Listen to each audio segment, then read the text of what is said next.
Good evening from New York. I'm Chris Hayes. So Donald Trump's closing arguments to voters in New Hampshire this past weekend into Election Day on Tuesday. The issue he's most focused on now, as the man on the glide path to be the Republican nominee and run for president, is that he can't be prosecuted for crimes he committed when he was president. That's his North Star. It's now his central platform plan. And 16 days ago, Donald Trump's lawyers argued that ex-presidents, all ex-presidents, but particularly Donald Trump, are immune from prosecution, and that, therefore, Trump has total immunity and cannot be brought to justice for his blatant efforts to steal the 2020 election. And now, that was 2 weeks ago, over 2 weeks later, we're still waiting for the judge's decision as Trump racks up delegates at the primary and the election looms closer every day.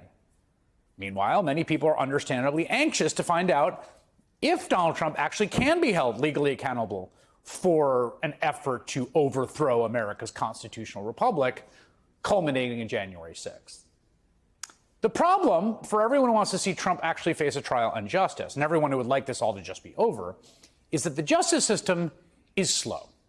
Justice system doesn't work on anyone else's timeline, not a campaign timeline, and certainly not a cable news timeline. We just saw an example of this today with former Trump advisor Peter Navarro. Remember that guy? He got sentenced today to 4 months in prison. Navarro, along with Steve Bannon, orchestrated one of Trump's coup plots intended to block the certification of electoral votes. And he didn't try to hide it. In fact, he even described the very plot in great detail to Ari Melber. This plan we had called the Green Bay Sweep, clearly between constitutional and legal lines, to basically have only legal votes counted in the election. Yep. And the plan was simply this. We had over 100 congressmen and senators on Capitol Hill ready to implement the sweep. The sweep was simply that. We were going to challenge the results of the election in the 6 battleground states. Yeah, you were going to try a coup. Now, unsurprisingly, Peter Navarro attracted the attention of the January 6th committee, which issued him a subpoena that Navarro ignored. And in September, he was convicted on 2 counts of contempt of Congress for ignoring those subpoenas. They weren't long trials. He had no defense. He clearly had ignored them. And I have to say, I don't feel any particular joy at all about a 74-year-old man going to prison for 4 months. But Peter Navarro's sentencing is welcome news in the sense it is absolutely necessary for there to be some measure of legal accountability for the people who committed gross crimes against our democracy. But once again, the problem is the timing. Navarro's sentence will not deter anyone else from defying a subpoena from the January 6th committee because the committee no longer exists. It was disbanded over a year ago. I mean, he may not even serve his time for quite a while, if at all. He will almost certainly appeal his conviction, putting the sentence on hold. His co-conspirator, Steve Bannon, is still walking free, released on his own recognizance, pending his appeal, out there with 3 shirts and a podcast a year after his sentencing on the very same charges. We got 2 sayings about the justice system. They're cliches, but they, people use them for a reason. And I think they get at the heart of this whole conflict, right? One is justice delayed is justice denied. If the legal system moves too slowly, then it can't deliver justice at all. And the other, in direct tension with that idea, is the wheels of justice turn slowly but grind exceedingly fine. So yes, the legal system moves slowly, but it gets the right result. And it has to grind slowly to grind fine. Now, of course, we live in the era of Donald Trump, whose strategy at every turn is to test the law, to try to get away with as much as possible. And one of the ways he does that is to delay long enough for issues to become moot, or for him to return to the White House, or for litigants to just give up. And we've seen that over and over, that the justice system often moves slowly enough that he can outrun it. And delaying justice, getting those wheels to turn as slowly as possible, for him has really worked. From the very beginning, here's an example of Donald Trump's term as president. It was clear he had conflicts of interest through his businesses that really looked like they violated the Foreign Emoluments Clause of the United States Constitution. Multiple groups filed suit, and those cases churned so slowly through the system, they were eventually dismissed by the Supreme Court days after Trump left office because they were moot. Then there was Manhattan District Attorney Cy Vance's effort to obtain Trump's tax returns. After an 18-month legal battle, Trump finally turned over those documents again after he was out of the White House.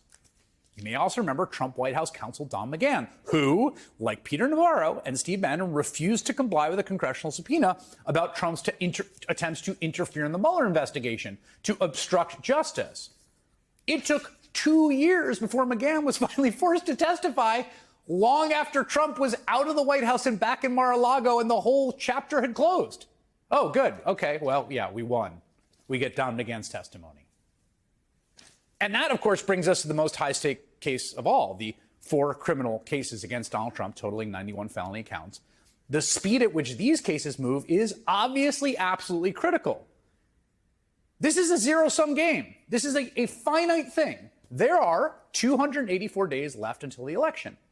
Every single day, Trump and his lawyers are able to delay the proceedings to push back a trial is a victory for the ex-president.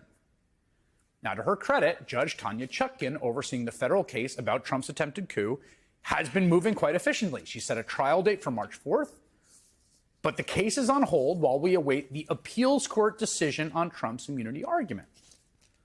It's also clear the slow pace of Trump's cases are already helping him politically.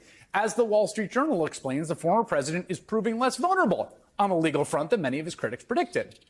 Trump has raised money on his legal battles, seeing his support grow as he depicts himself as a victim of partisan prosecutors marshaling a crooked justice system to thwart his bid for a second term in the White House. Now, I want to be very crystal clear here.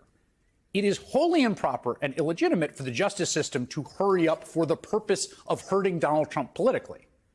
That's not what we want and not what I'm saying. But what is a legitimate argument and an important one, and it's one that both Judge Chutkan and Special Counsel Jack Smith have made, is that there is a public interest to bring Donald Trump to trial swiftly, right? Trying the ex-president would definitively establish whether or not he did what he is accused of. And that is information that voters deserve to have. To be clear, an acquittal as much as a conviction, don't you think? Right? Don't you think if he's acquitted, not guilty, voters should know that too? That's information everyone should have before they decide if they want to send him back to the White House. Now, based on what we've seen from Republican primary voters so far, I don't know if it would make much difference in the outcome to them. But the question is, will that key information, is the man guilty or not of attempting to subvert the Constitution? That key information and the ability to make an informed choice with it, will that be taken away from the 150 million Americans who are going to vote in November? Into the war room to see you, so I had to hack my way onto this frequency. This better be critical, Wheelie. So, come on, when is it not, please? Okay, couple of things. I'm running low on the dough. I was thinking about taking a couple of months sick leave, maybe starting today. And, oh yeah, I intercepted a transmission from Megatron. Then send it through. Yes, sir, right away, sir. And so I'll assume that we're going on the other stuff. This is your last warning, insects. Relinquish what remains of the Allspark. So who's the insect? You? What? Who's the insect? Protect you. They were defeated on our world, and we will defeat them here. The Megatron. This was just a diversion. Security, please bring him up. Ravage, he's already inside. Deeds! Give me an update on that reserve. What's readiness? What was his name? What was it? Evac, sir. Right, evac.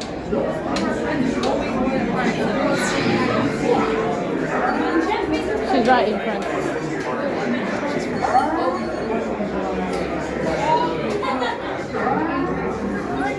We are facing a heavy, sustained attack. They appear to be after the Allspark craft. General Marshall! General! Need to immediately evacuate everything. National security advisory. Stand down. Check it out. There is a celebration. The amateurs suicide mission.